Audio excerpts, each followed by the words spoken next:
Tonight on Twins. They may call him the old man, but Mark Martin wins the Subway Fresh Fit 500. As the sun went down, tempers got hot. Then we'll listen in on all the best scanner moments. This is Talladega. 3 wide, 4 wide, 5 wide. But the question is, who or whom gets caught up in this thing? Stick around as we review and preview next.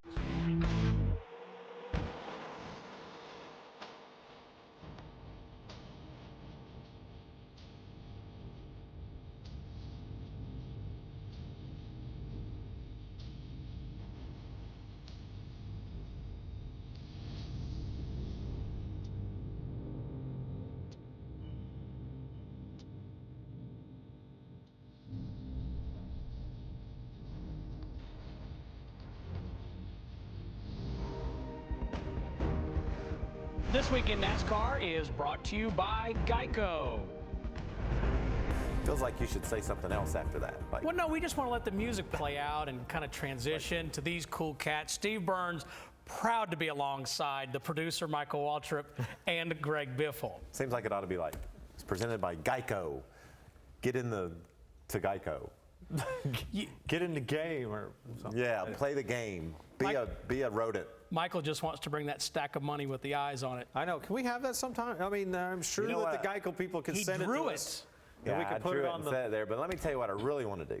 I want to dress up like that caveman and sit here and do the analyzation. Oh, yeah. With my beard.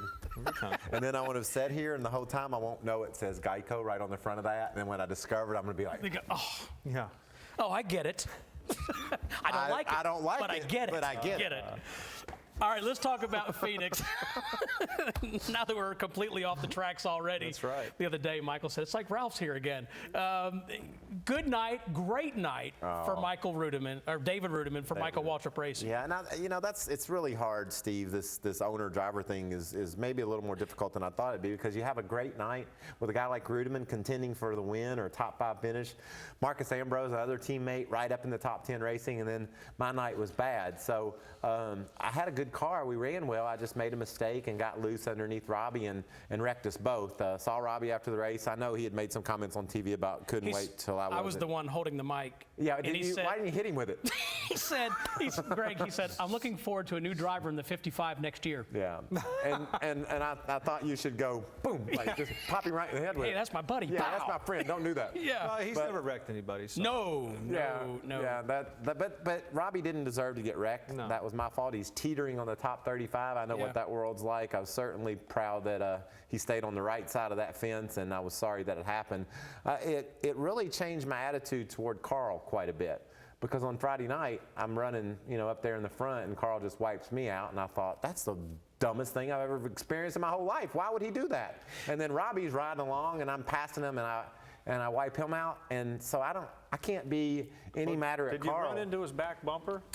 No, I didn't square him up. I ran into the side of him, but still, I made a mistake, and I believe Carl made a mistake and wrecked me, and I made a mistake, and I mean, it's so hard. It's a tough job, and darn it, sometimes things don't go right. It makes me sad. Well, we'll see all those highlights coming up. Greg, good night for you. Top 5 finish. Were you happy with it, or was it one of those top 5 finishes where, we got one over on them? Well, I was pretty happy with it. We had a good car. We actually ran a little bit better than that. We ran 3rd, 4th, and 5th in the top 10 the whole night. But overall, I guess I got to be happy with that finish. The car wasn't what it needed to be. The 5 and the 2 were a little bit faster than us, and I think we got something to build on to go back there. And a couple of strong weeks in a row. Yeah, it's been a couple of strong weeks. So I had a lot of trouble getting off turn 4, a little bit loose, but overall, it was a good night. When did you get your braces? I got my braces Monday after Texas. I didn't want us to go through the whole show and not mention it. Well, Wendy Venturini interviewed him the other day, and she goes, hey,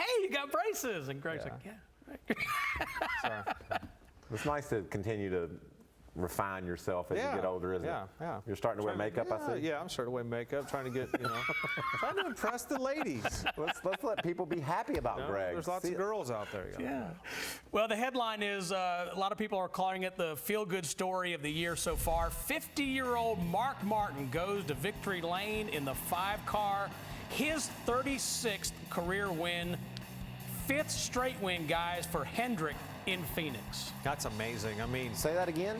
5th consecutive win for Hendrick Motorsports at Phoenix. That is amazing. that is amazing. And not amazing Mark Martin won. No. The 5th in a row is amazing.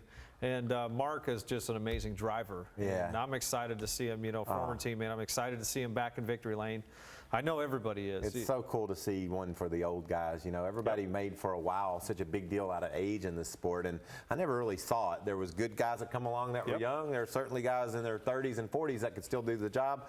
Mark just took that to the next level. He's up he's 50, and to win on that tough little racetrack, that's a workout racing in Phoenix. You don't get a break on the back straightaway. You really have to drive your car through that dog leg, and so and he didn't luck into the win. No, he was the best car. Yeah, I mean, and it's been, what is his 3rd pole in a row, or I don't know, 3 out of the last 4 or something. Yeah, 1 for the pole, exactly. So let's take a quick look at the points after 8 races in this 2009 season. The 24 up there, even though he had a disappointing night towards the end. Of course, Jimmy Johnson, another Hendrick car.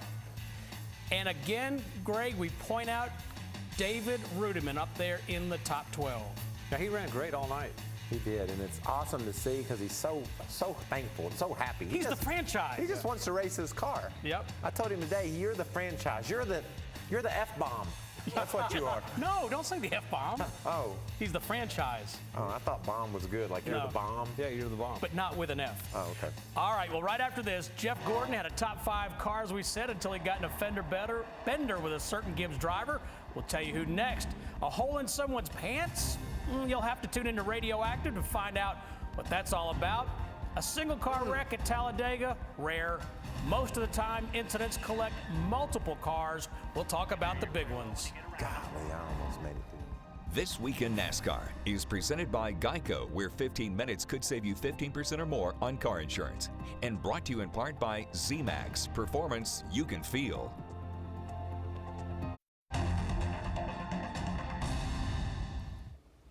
Glad you're back with us. We have a lot of highlights from the Subway Fresh Fit 500.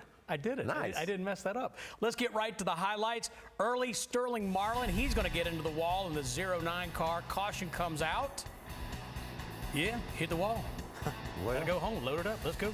get the old lady and get out of here. Come on, let's go get a beer.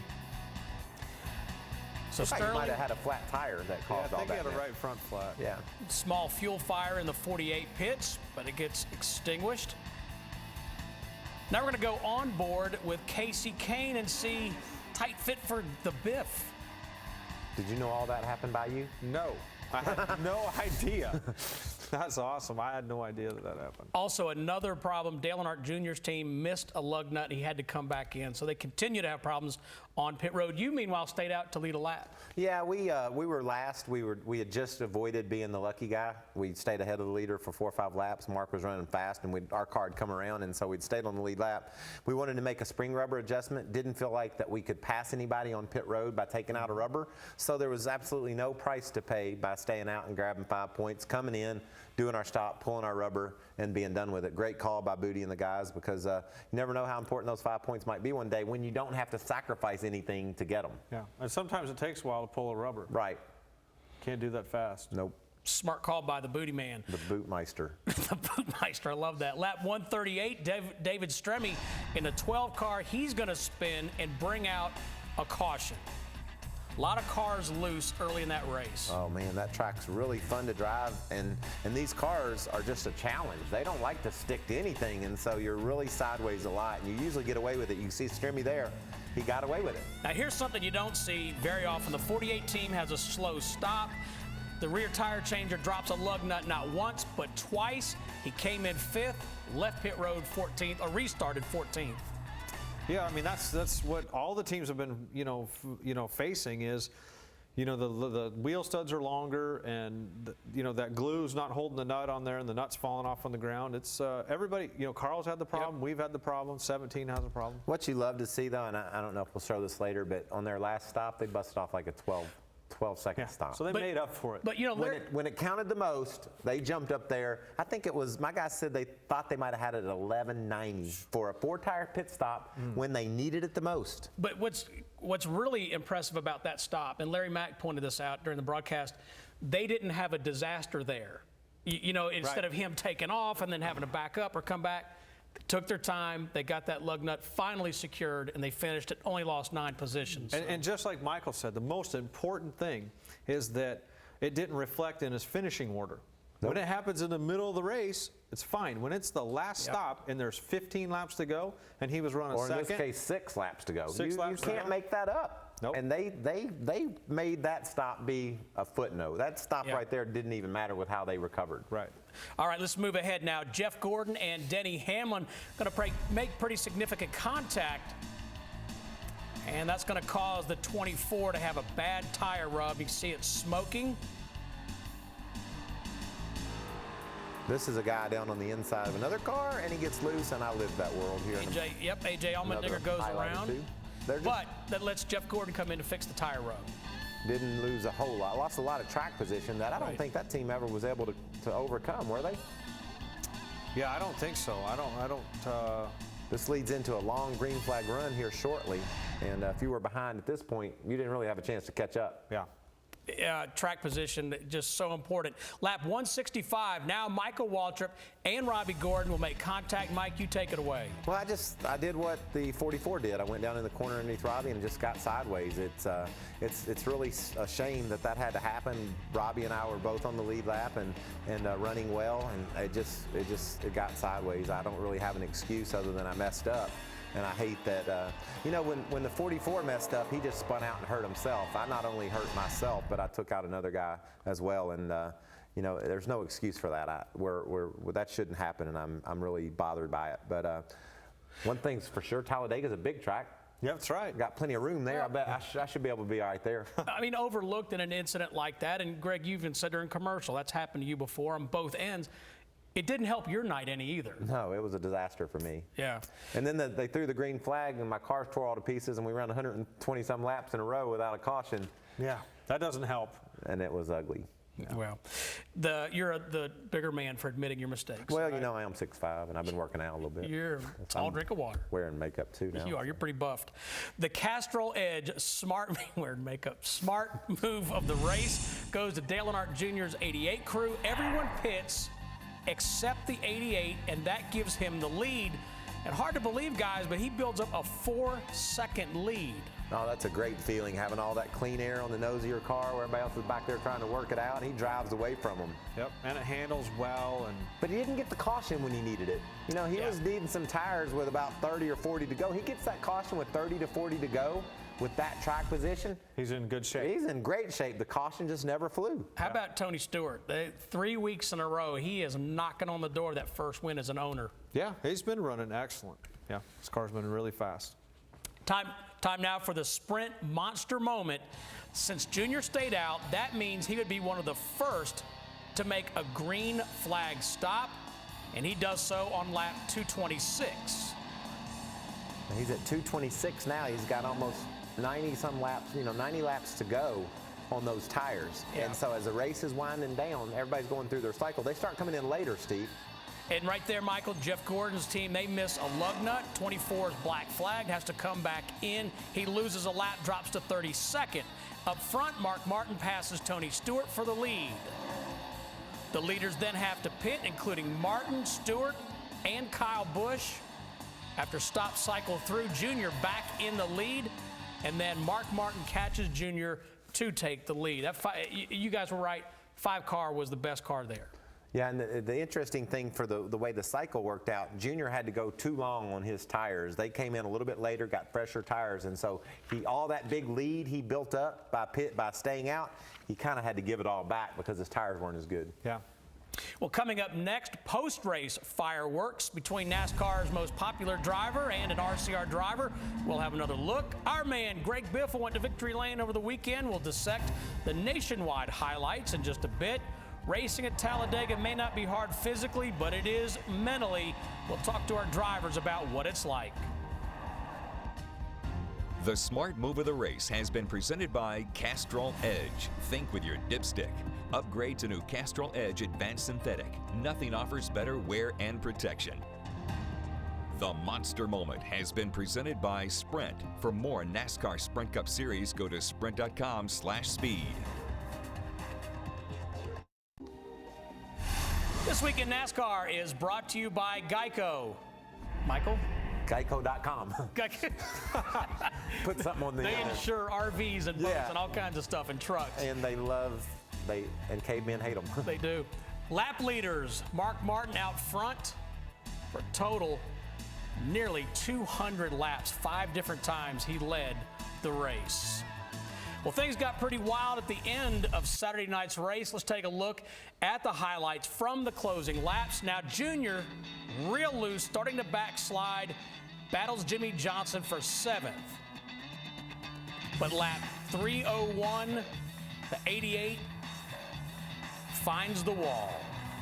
That's just a replay of what happened between my car and Roddy Gordon's.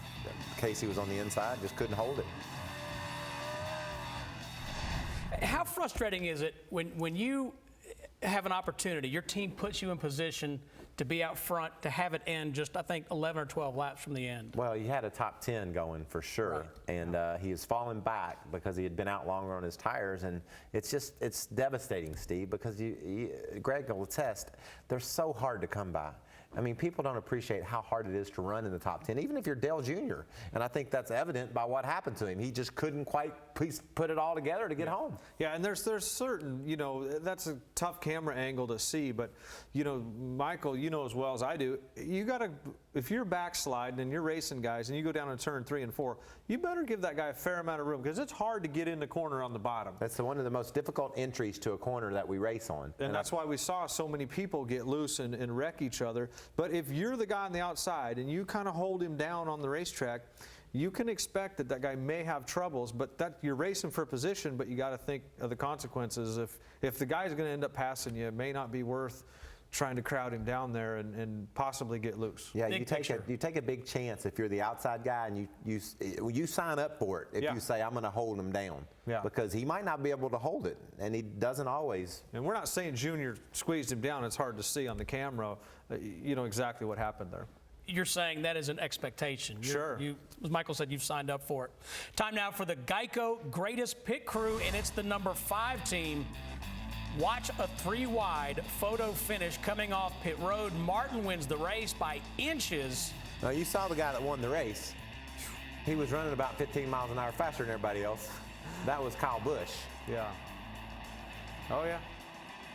Yeah, Mark just didn't nip him. If it keeps going, you'll see the 18 was making some really good progress. He was, and he was penalized for that good progress. Oh, he didn't get to keep that momentum? No. Yeah, that looked a little out of whack. He had to start at the tail end of the longest line.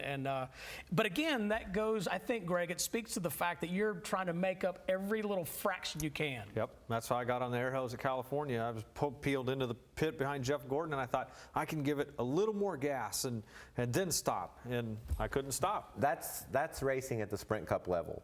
You have to get every inch. You have to, when you come to pit road for your green flag stop, it's crazy how fast you try to get to that line and then switch it. Now I got to stop as fast as I can. What I like is when your pit stops are over, the crew chief goes, go, go, go, go, go, go. Whoa, back down. Yeah. What am I supposed to do? Yeah. Middle, yeah. Well, how much is that? There's not a line out there. All right, back down. All right, Ryan Newman, end of the race here. Ryan Newman, he does not pit. So he's the leader when the green flag comes out with 6 laps to go. He just took a chance. Why not? Wanted to see what he could work out, and gets down into turn 1 decent. Mark's going to drive around him on those 4 tires, obviously, and everything's fine until, watch this. It won't hold that gas I tried to give it. And look at all the spots. He's just saying, oh, I was so close. So Mark Martin gets the checkered flag, and Tony Stewart, I interviewed him after the race, Michael. He was so happy for Mark Martin, and he touched on what you mentioned. Hey, how about for the guys that have that experience? How about I think it's just, check this out. This is after the race. Dale Jr. and Casey Mears.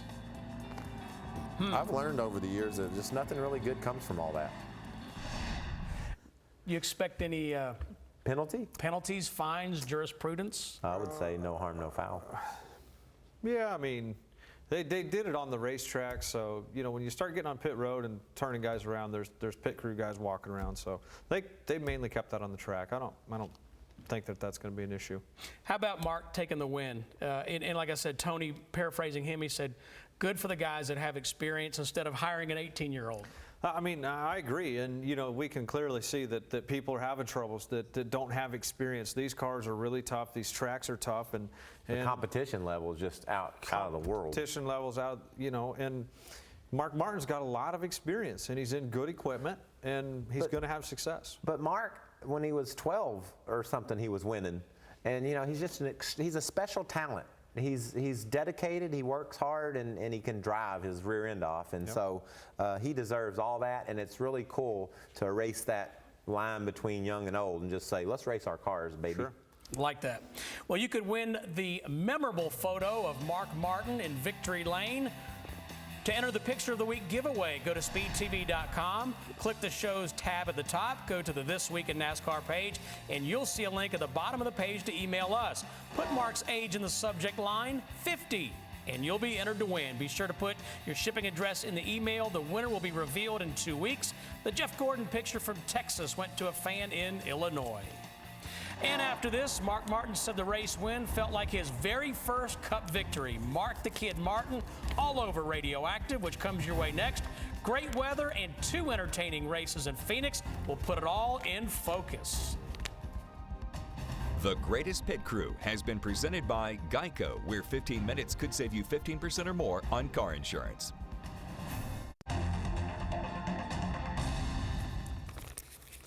My favorite scanner audio of the night, I was in Tony Stewart's pits. They'd had a slow stop earlier in the race. They had a great one later on, and Tony Stewart keyed the mic after he left pit road and said, "Come get you some of that, boys. Good pit stop." Here now is our Radioactive scanner feature. Radio, check 1, 2. 10-4, got you. Check 1, 2. I got you there. You got me okay? Got a copy. 10-4. A Chevy and Toyota up front. Mark Martin and Kyle Busch on the front row, getting ready to go for 312 laps of racing. All right, boys, Mark, nice job qualifying. Nice work. Got a little momentum. 312 here tonight. Let's take advantage of our opportunities. Know what time it is? Game. Here comes the field onto the front straightaway. The crowd stands as one, and the green flag goes up in the air, and they are on the gas. Great jump from Mark Martin. A little tight in the center, but nothing to worry about. Seems to be pretty fast here. The worst in, the worst through the center, and the worst off. Not everybody. Well, I lose them out here, we lose them in there. That'll be how the night will go. Enter the leader there, buddy. About a half 10. I believe you, but he sure looks like he's getting further away. As the sun sets, the track begins to cool. The handling changes on these race cars. Some guys will hit it, some guys will miss it. And I ripped my jeans on that last restart somehow. So it's a little drafty. Whoa! You said your skirt blew up? Easy. You should see the entomology experiment I got going on the windshield. About $1 billion bugs. Yeah, 10-4, bud. We got them here too. They're tasty, let me tell you. Still need grip up off us. What's it look like? Won't turn. Turn the mother loose. We can throw a little bit back in that left rear, Mark, if you want to be a little tighter. It's hard to say. Trying to win, you know, the car's about as good as it'll get right now. Dale Earnhardt Jr. wiggles off the corner, and here comes Mark Martin. Need a leader? Yes, sir. That's the leader. All right. Well, there he goes. Mark Martin swings around, completes the pass, and grabs the lead. Trouble down here. And the caution is out with 12 laps to go. Am I coming? You're coming. 5, 4, 3, 2, and stop. It is 4 tires for Kyle. One lane, all the way out, hard as you can go. All the way hard, all the way hard. I think we beat the 5, and the 18 had to be speed, and there's no way he beat us off without speed. The 18's too fast, exiting. Get up there, bud, you got him, Mark is not in the lead. Ryan Newman stayed on the racetrack. Martin goes to the high side of the racetrack. Newman bobbles, and Martin blows them all away. Mark Martin has waited for 4 years to go back to victory lane, and he has done it. I love driving y'all's car, thank you. Mark Martin, you are unbelievable, buddy, you are the man. That's the longest 40 laps of my life right there. That's so awesome. Every time we see it, to see Mark Martin back in victory lane. And what about the scanner? I mean, I love that portion. They're just talking about, you know, no way, Tony's like, no way he's speeding, and so much emotion going on. It's that part of the racing. I think I would not miss if I was a fan watching. And how about you last week, the big special we had, the extravaganza? You lobbied for that. You're a difference maker. I love that show. Hopefully we can do it again. We did a show last week where we just did a whole show about scanner features. That's awesome. So it became fun to listen to. Yeah, it is. And I mean, it's fun for me because I don't get to listen to that. I get to see it and hear it for the first time here on the show. Makes you feel sort of normal, doesn't it? Yeah. That's pretty cool. Sort of. Friday night in Phoenix, the Nationwide Series cars teams in action, and Michael says, this guy won it. Let's take a look back. Mark, that's not good. Wrecking behind you. Under you. Jesus, 60 That didn't work out like you thought it was going to, I'm sure. I didn't do anything. Yeah, that's Just drove all over you. There's the contact, 60 and the 99. nothing Michael Walter can do in that situation, but just ride it to the wall. That's good. It looks like that right front is down. He will be scored 2 laps behind the leaders now, back in 35th position. Carl Edwards still on pit road with the hood up, and possible problems for our points leader and race leader. Here they come. Kevin Harvick comes down pit road. Biffle stayed out. 20 laps to go. Biffle on the track. Here comes Harvick, Logano, Keselowski, and Kyle Busch. Greg Biffle will come down and win it at Phoenix. Jack Roush has now won 100 races in the NASCAR Nationwide Series.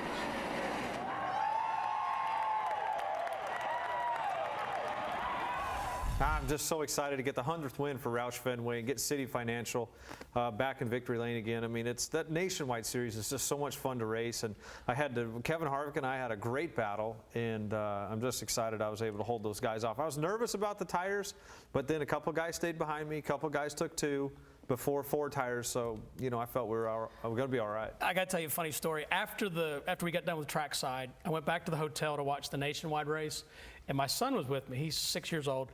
And when Carl ran into the back of Michael, he looked at me and he went, the number 60 drives like Chick Hicks. So we texted Michael. My son said, no, don't do that. Michael will appreciate Michael's it. fine. That stunk, though, because the Best Western car was fast, and I was looking forward to racing. The call was fine, I think, staying out like you did. Just wasn't anticipating somebody being that impatient. A lot of fun stuff happened in Phoenix, a lot of unusual stuff. Well, let's go in focus. You can see it all. Welcome to the Phoenix International Raceway, everyone. It's hot. It's sunny. Mark, that's not good. Wrecking behind you. It's like the perfect little size racetrack, 1 mile. Greg Biffle will come down and win it at Phoenix. Jack Roush has now won 100 races in the NASCAR Nationwide Series. I'm Carl Edwards' sidekick, so I'm like car number 99 and a half. Beautiful weather, beautiful crowd. This is going to be a popular win with the fans and with the competitors. I can guarantee you that. Good job, Mark.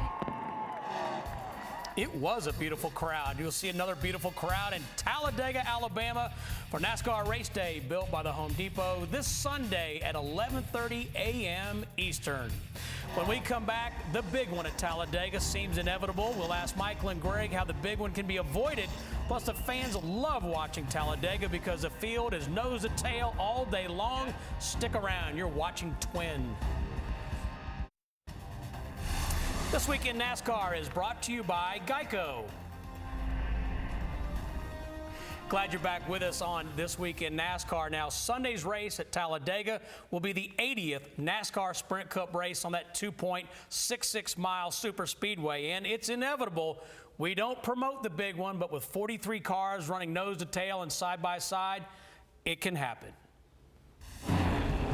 It's Baker, Bonnet, Yarborough, and Waltrip racing inches apart at sonic speed. Suddenly, Baker's car slips out of control. The drivers in his high-speed wake have nowhere to go. In a matter of split seconds, there is chaos instead of competition. Talladega is unpredictable. Bobby Allison with a horrible crash here on the front stretch. It has torn out a complete section of protective railing. 4 wide. This is unbelievable. Full throttle. Oh, no holds barred. A multi-car incident between turns 1 and 2. It's ridiculous. Here you just run 3 deep, 4 deep, you can't get away from nobody. Whether it's one car, Ernie Evan wins and Rusty spins and gets airborne. or 27, Trouble upside down, and into the wall goes Ryan Newman. A number of cars involved. Head on into the wall goes Ricky Rudd. More than half the field piled up on the outside wall. Are you doing okay? I could be better, don't you think? a wreck at Talladega has no conscience. Bobby Labonte's over. It's the big wreck on the final lap. Wasn't nobody's fault. It's just the nature of the beast here. But it was the interesting little part was I was listening to the radio on the way in from the ambulance, and everybody said it was a pretty exciting race, so I was glad to hear that. A bad crash here at Talladega. One car overturned in the banking of turn number 1. Elliott Sadler gets turned. He's upside down. He's on the roof sliding down the back straightaway. Now the car turns gyrations. 1, 2, 3, 4, 5 barrel rolls as Elliott Sadler tumbles off the end of the backstretch. Trouble, Stewart in the wall. Here we go. Robbie Gordon's in at the 33. Harvick is around, the big one. It's a matter of time. At least 20 cars. Mayhem.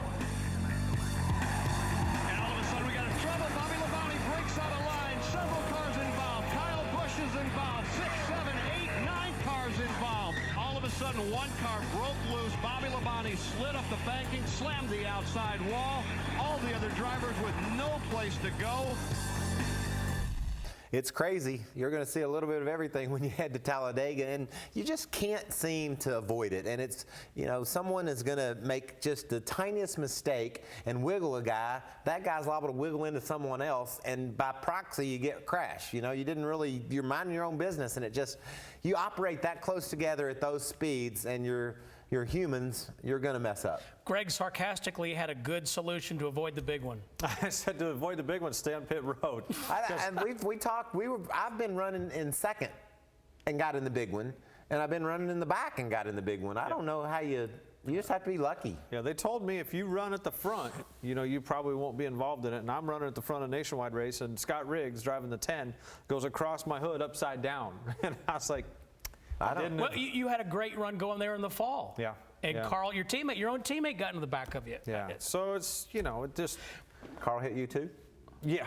Yeah. The end of last year. He didn't mean to, but that's restrictor plate racing, and you're so close together. Normally what causes that accident is somebody gets beside somebody and they didn't know it. And they move over, or you don't know you're 4 wide or you were 3 wide, and a lot of times that's how it starts. Michael, in 2001, Bobby Hamilton won a caution-free race there. I could not believe the intensity there. Talk about the mindset. You've won at Daytona, you've won at Talladega. Talk about what you have to do to win that chess match. You just have to realize that it's a 500-mile race, and you want to be around at the end. Now, there's going to be times during the course of the day you want to lead every lap. That's just the way race car drivers think. But there's going to be times in the day when you might be running 15th or 20th and not like what you're seeing going on around you.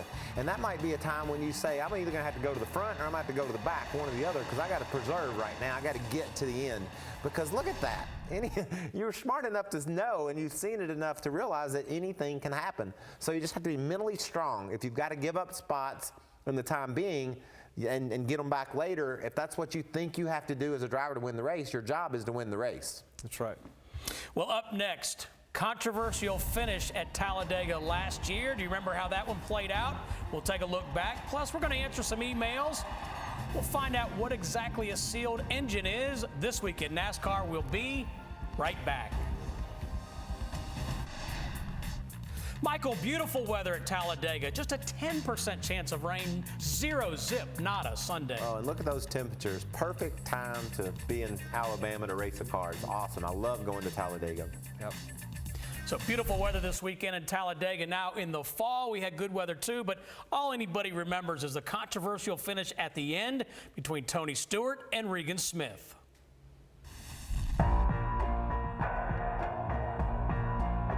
This may be the one event in the championship where the race outshines the chase. 3 wide, 4 wide, 5 wide. But the question is, who or whom gets caught up in that stuff? This is Talladega.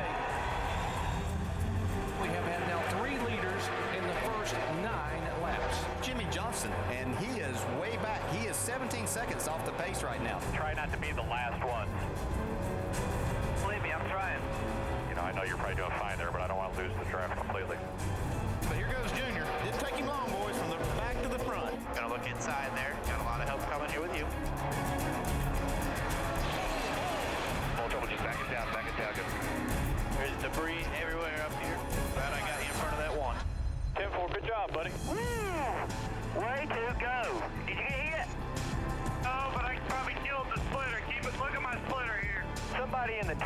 broadcast booth. Compound's got to be listening to us. Put the camera on our car.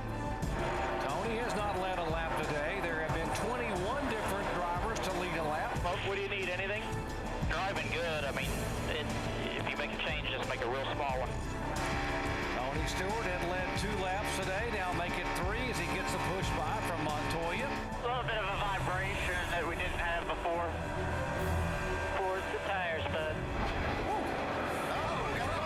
Biffle right in front of Junior. Carl Edwards in it. Low, come low. Stay in the gas. Go back up, up. In front of you, in front of you. Stay down, stay down. Come on, I can't see, bud. Come on, come on. We mentioned Talladega could be the turning point in the chase. There you go. Come on, when you get off from there, if you can drive it. Drive it. You gotta be kidding me, TJ. I can't tell, man. Mile away. 43 races for Tony Stewart without a victory. He has never won at Talladega. He has finished second 6 times. Single file. They're all wanting to go, but everybody's just filling that spot, so they're not getting that opportunity. Regan Smith, the rookie. Paul Menard is there. We'll have to do a lot of blocking right here. They've got to run on him. Here they come. I can't go down there and do that, though. Actually, I think it's legal on the last lap. He might have got it right there. I think it's legal on the last lap. He was below the yellow line. He didn't win this thing. Where's my official? We are waiting to get definitive information from NASCAR. 20's the winner. The 20 is the winner. Victory lane, baby.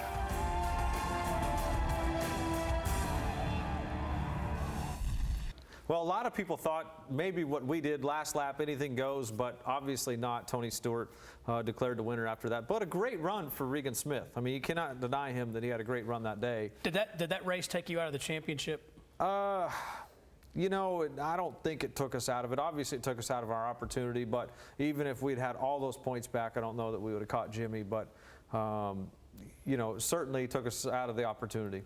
Michael, talk about how the surface at Talladega, they repaved it, it's smooth as glass, but talk about the differences between racing at Daytona and Talladega. I keep hearing that Daytona is a handling track, Talladega is all about horsepower. This is a one of a kind, racing at Talladega. You totally tell your team, take all the drag off the car, don't worry about it handling. It'll handle fine. The track is smooth, you don't have to worry about bumps, you can ride along on your bump stops if you want. You have all kinds of options about how to make your car drive at this track, because really all you're trying to do is squeeze speed out of it. You want it to go as fast as possible and don't worry about anything else. And Daytona is quite the opposite. You have to be able to hold your foot on the floorboard at Daytona, and that's a real day's work to be able to accomplish that. So while you run the same kind of cars, you race them a lot differently. Well said. Well, like I've been practicing that. You called me yesterday and said that was going to be my question. I did not. When we come back on This Week in NASCAR, most local short tracks require a driver entry fee. Does NASCAR have the same requirement? These boys have the answer next. Stick around. Twin is brought to you by Geico. 15 minutes can save you 15% or more. You got the extra stuff in there. See, Steve, it's the tagline. I think they right. call it a tagline in the business. Time now for the Z-Max Fuel for Thought email segment. All right, the trucks and Nationwide cars are both using sealed engines. Mr. Biffle, what exactly is a sealed engine? Well, what they do is they take and drill a hole. There's several different ways of doing it, but basically it's a wire, with a lead wire that's crimped between the cylinder head and the block, or the intake manifold and the cylinder head. Sometimes they seal the carburetor on when we use the late model race, but anyway, you cannot cut that seal and take the engine apart, or cut the wire and take the engine apart. And why? That's because they want you to use that engine for 4 races to keep the cost down. So they want you to use parts and pieces that will run 4 races, and leave it. You can take the valve covers off, change the valve springs, look at the oil, take the oil pan off, and check the bearings. But you cannot take the intake manifold or the cylinder heads off to take the pistons out of the engine. My engine was sealed Friday night. That was the first one of them I'd run. Really? Was yours sealed that you won with, or do you know? I believe so. That's why I didn't do a burnout. And everybody's like, "Why didn't you do a burnout?" Yeah. Can't do them. Well, but you could do a Polish victory lap the wrong way or something. That's right, or back up. It all started at Phoenix, Yep. Polish victory lap. Hang on, Mr. Geico. Second email question comes from Manitoba. What is the entry fee for a car in a NASCAR race? $3,650 is what each team has to pay in order to enter a race. That's entry fee, and they call it an inspection fee. And you know the footnote to that, Steve, is if you crash your car and have to get another one out to race, you have to pay it again.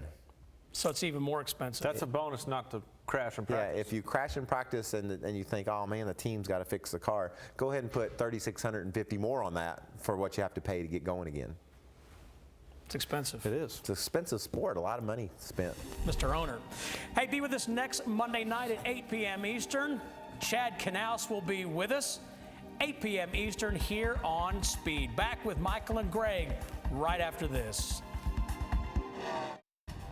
This Week in NASCAR is presented by Geico, where 15 minutes could save you 15% or more on car insurance.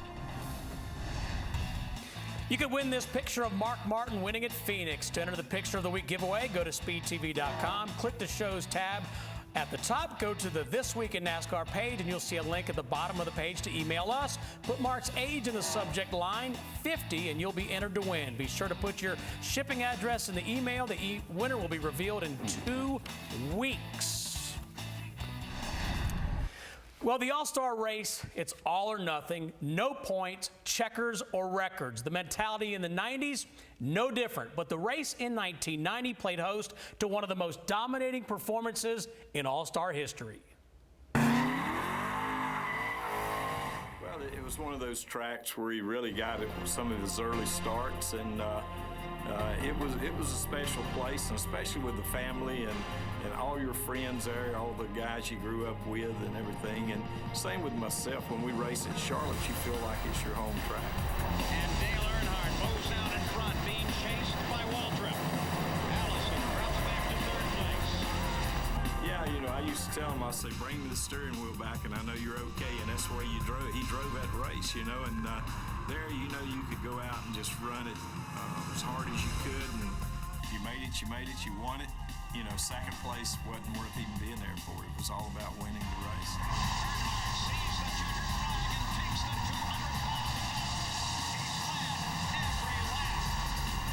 When he got that car, he didn't think he could be beat. And I think that was the difference that we had. We had a driver in there that when he strapped in, he knew he was going to be the guy to beat that day. Celebrating 25 years of All-Star memories. Don't miss the NASCAR Sprint All-Star Race on Speed, Saturday, May 16th, 7 p.m. Eastern. NASCAR on Speed. Be there. The 25-day countdown to the NASCAR Sprint All-Star Race has started. Go to speedtv.com every day from now until May 16th to register for a grand prize of $25,000. Visit daily for a chance to win $250. Catch the race and catch the cash. Visit speedtv.com for more. Boys, I just got to say it, be careful this weekend. Yeah. It's going to be Talladega. We're happy. You're doing your radio show in a minute. You better hurry. You have to drive fast. I do. GregBiffle.com. Everybody come and listen tonight. Click on the radio icon and listen. I'm going to have Rich Christensen from Pinks on, which I'm going to come and do Saturday night. That's cool. I'm going to go to Atlanta tomorrow to sign autographs for Napa, customer Employee Appreciation Day. Cool. And I'm taking, Macy got a new dog. It's named Darla, and it speaks freaky deaky Dutch or something. You have to tell it its orders in a weird language. So me and Darla are going to load up in the old Lexus and head to Atlanta. If you need me, give me a call. Nothing glamorous for me. I have conference calls tomorrow. They're exciting. Darla. And I got to head to Mowersville.